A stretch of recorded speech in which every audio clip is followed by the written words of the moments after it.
మిత్రులందరికీ నమస్కారం. రేడియో రాంబాబు ఛానల్‌కి స్వాగతం. మీరు విన్నది కరెక్టే.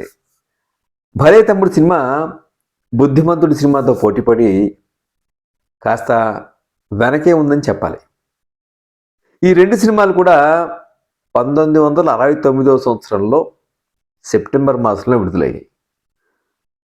'భలే తమ్ముడు' సెప్టెంబర్ 18న విడుదలైతే 'బుద్ధిమంతుడు' సెప్టెంబర్ 20న విడుదలైంది.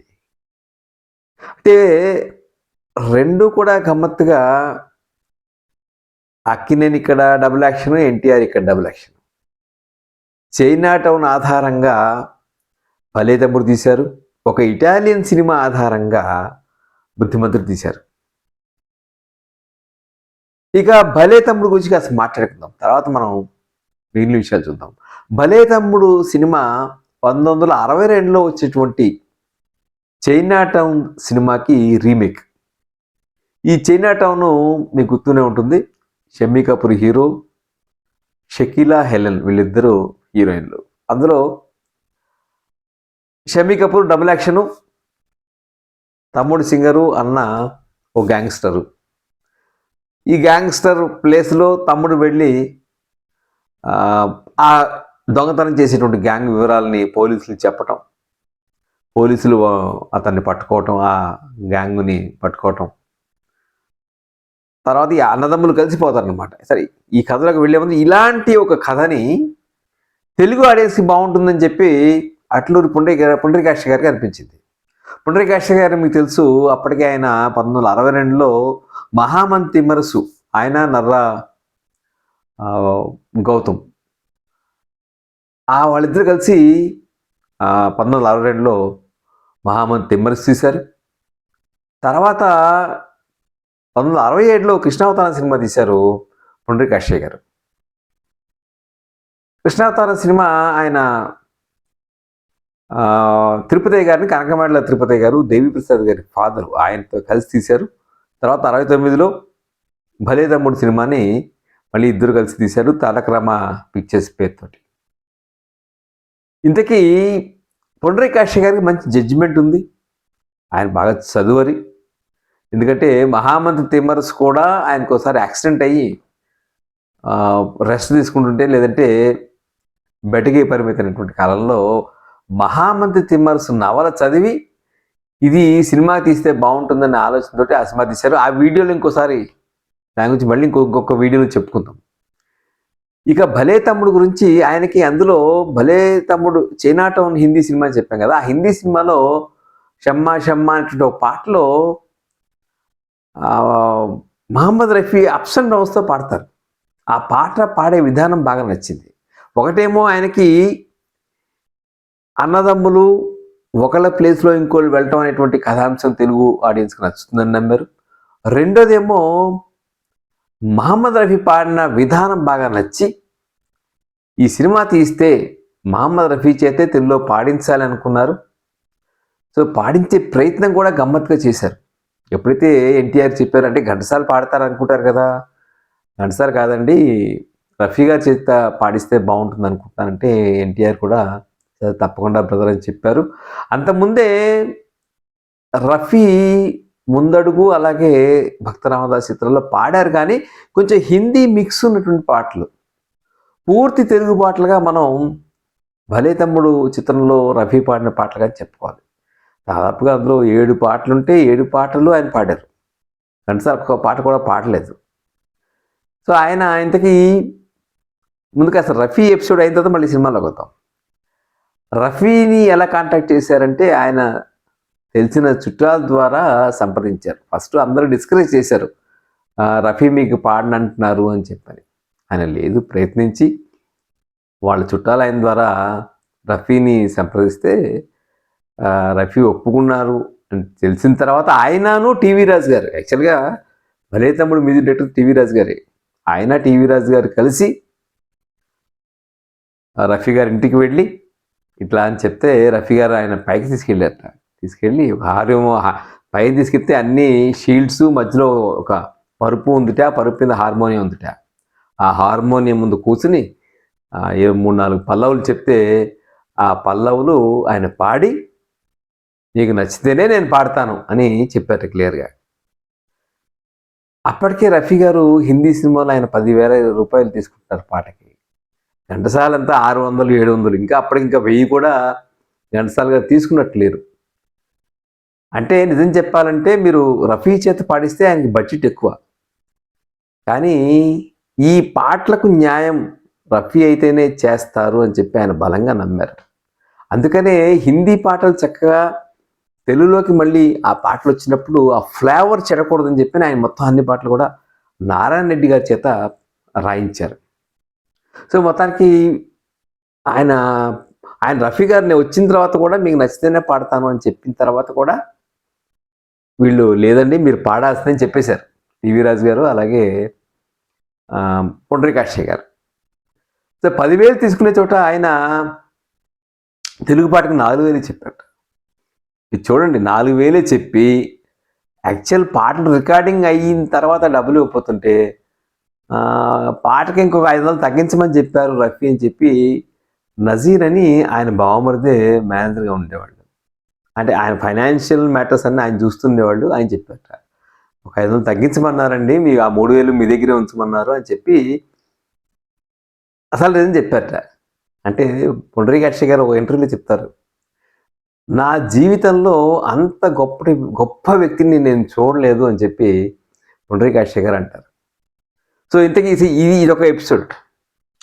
సరే తర్వాత మళ్ళీ ఆయన ఎన్టీఆర్ఏ తల్లా పెళ్ళామాలో ఓ పాట పాడించాలనుకున్నప్పుడు పుండరీకాక్షయ్య గారిని కాంటాక్ట్ చేయమని చెప్పారు. ఆయన ఎన్టీఆర్ గారు లెటర్ రాస్తే సరైన రెస్పాన్స్ లేదంటే పుండరీకాక్షయ్యనే పురమాయించారు, నువ్వు వెళ్ళి కనుక్కుంటా అంటే. సో ఆయన రామ్ రహీము, తర్వాత తల్లా పెళ్ళామ, అక్బర్ సలీం, అనార్కలి, ఇట్లా చాలా సినిమాల్లో రఫీ ఎన్టీఆర్ చిత్రాల్లో పాడారు. ఇంతకీ ఈ కథ తెలుగులో తీద్దాం అనుకున్నప్పుడు చైనా టౌన్ రైట్స్ ఏం చేశారంటే బాలాజీ అనేటువంటి ఒక తమిళ ప్రొడ్యూసర్ తీసేసుకున్నాడు.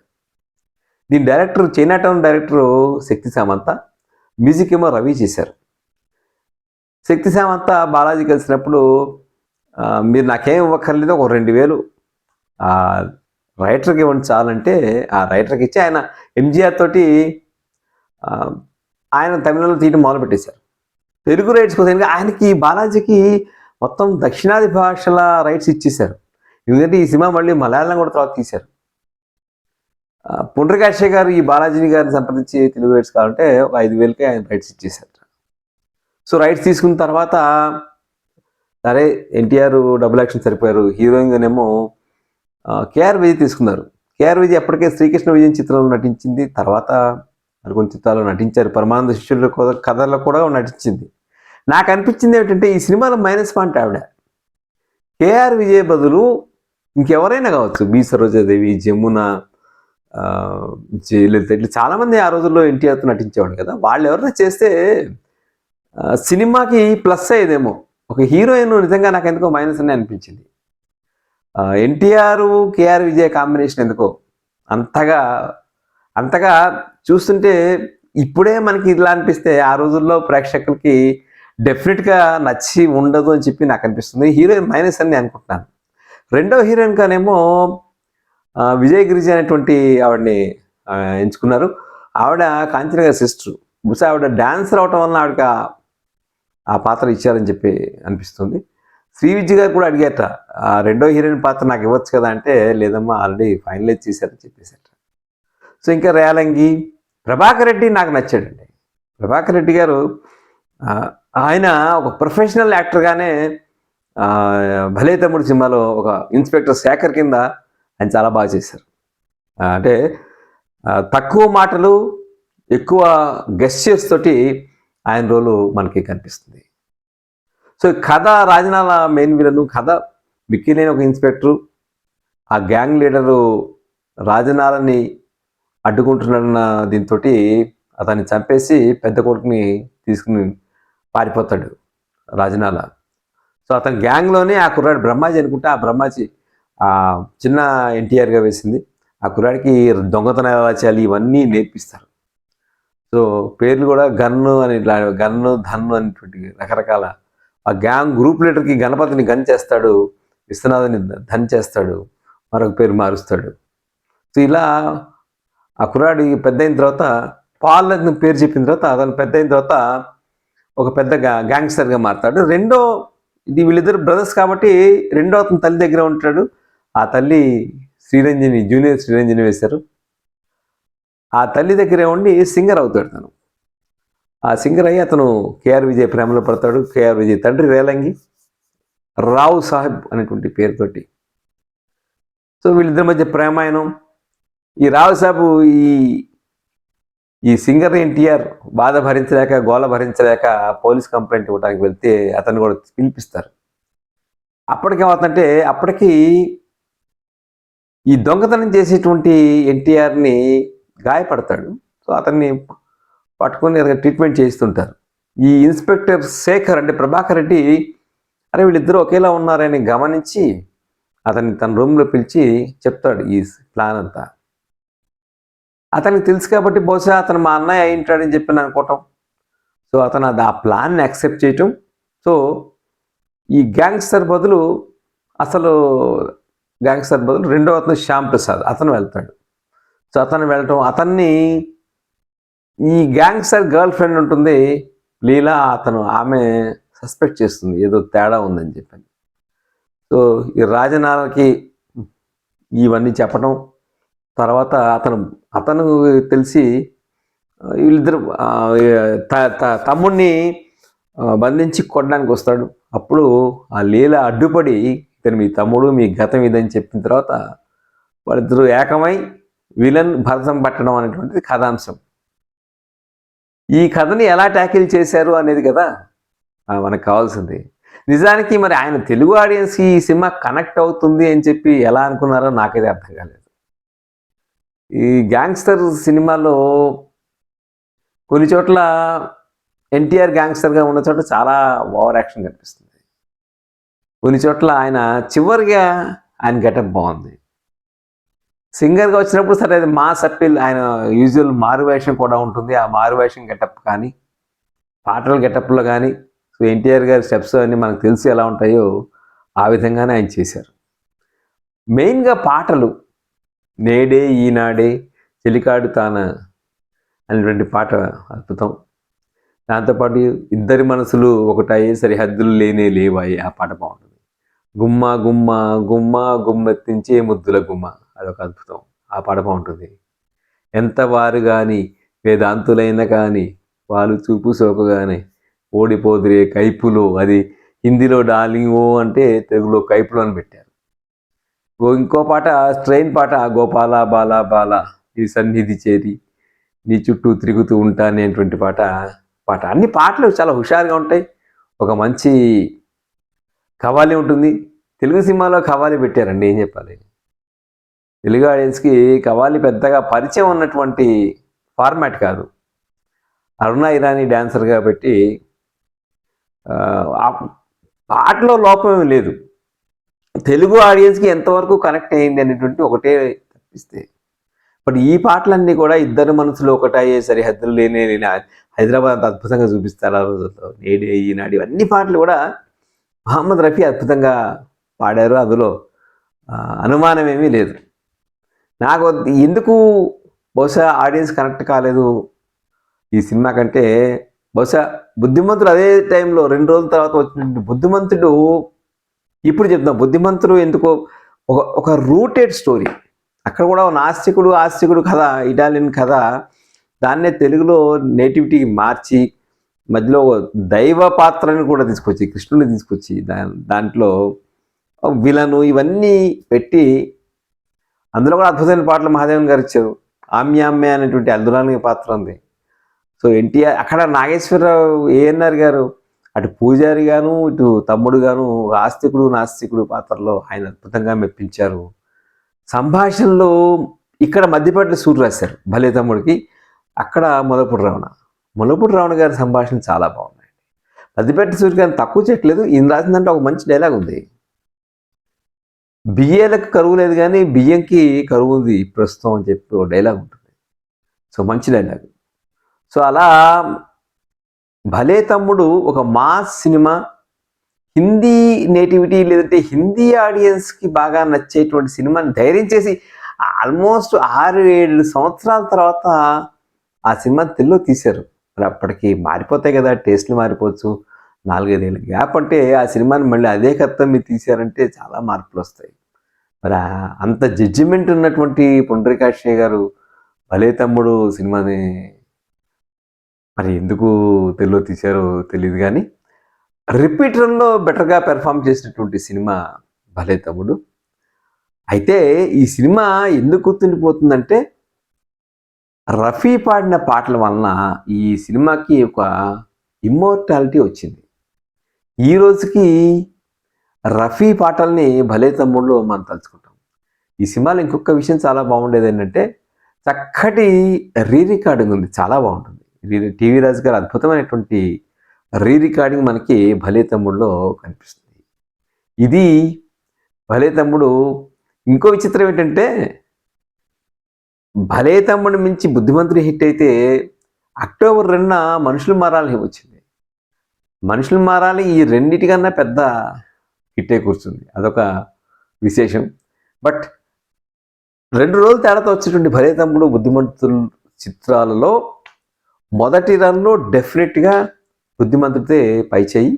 దానికి కారణం కథా సంభాషణలు, స్క్రీన్ ప్లే ఇవన్నీ. మేబీ ఈ సినిమాని వెంటనే తీస్తే ఫలితం వేరేలా ఉండేదేమో. దాదాపు 5-6 ఏళ్ళ తర్వాత తీయటం అనేది సినిమాకి లోపంగా మారిందేమో, చక్కటి హీరోయిన్ సెలెక్షన్ సరిగ్గా లేదేమో అని చెప్పి నాకైతే అనిపిస్తుంది. ఎందుకంటే పుండరీకాక్షయ్య గారు చెప్పాను కదా, ఆయనకి సినిమాల పట్ల అవగాహన ఉంది, జడ్జిమెంట్ ఉంది, కథలు ఇవన్నీ బాగా తెలిసిన ఆయన కర్తవ్యంలో ఎంత బాగా చేశారో అందరం చూసాం కూడా. అలాంటి ఆయన మరి భలే తమ్ముడు లాంటి సినిమా కథని ఎంచుకున్నారు, ఆయన కథని బలంగా నమ్మారు. సో ఇది భలే తమ్ముడు చిత్ర విశేషాలు. సో నాకు తెలుసు అభిమానులకి నేను చెప్పిన విషయాలు కొన్ని నచ్చకపోవచ్చు, బట్ అయినా సరే మీ కామెంట్స్ రూపంలో మీ అభిప్రాయాలు తెలియచేయండి. ఈ సినిమా రికార్డ్స్ నాకు తెలిసి బుద్ధిమంతుడు 100 రోజులు ఆడింది, భలే తమ్ముడు 100 రోజులు ఆడలేదు. సో మనకి 100 రోజులు క్రైటీరియా కాబట్టి. ఇంకోటి బుద్ధిమంతుడు సినిమా అప్పుడు మా కాంట్రవర్సీ ఏంటంటే నవయుగ వాళ్ళు అక్కినేని సినిమాని డిస్ట్రిబ్యూట్ చేసే నవయుగ వాళ్ళు బుద్ధిమంతుడు మేము చేయమన్నారు. ఎందుకంటే వాళ్ళకి బంగారు పిచ్చుక అనుభవం ఉంది. వాళ్ళు డిస్ట్రిబ్యూట్ ఫైనాన్స్ చేశారు, డిస్ట్రిబ్యూట్ చేశారు. వాళ్ళకి చాలా నష్టం రావటం వల్ల బాపు రమణని వాళ్ళు వద్దన్నారు. వాళ్ళు అక్కినేని ఒప్పుకోలేదు. సో అక్కినేని కొత్త పంపిణీ సంస్థ లక్ష్మీ ఫిలిమ్స్ వాళ్ళకి ఈ సినిమాని ఇమ్మని చెప్పారు. అలా నవయుగ కూడా బుద్ధిమంతుని డిస్ట్రిబ్యూట్ చేయలేదు. జనరల్గా అందరూ ఏమంటారంటే నవయుగ వాళ్ళు పంపిణీదారులు అండి, వాళ్ళు ఆడిచ్చేస్తారు అని చెప్పి అంటారు, కానీ బుద్ధిమంతుల్లో అది కూడా జరగలేదు. సో ఇది ఇప్పుడు మీరు జడ్జ్ చేయండి. నేనైతే డెఫినెట్గా బుద్ధిమంతుడిదే పై చేయి భలే తమ్ముడు సినిమా కానని చెప్పి నమ్ముతాను.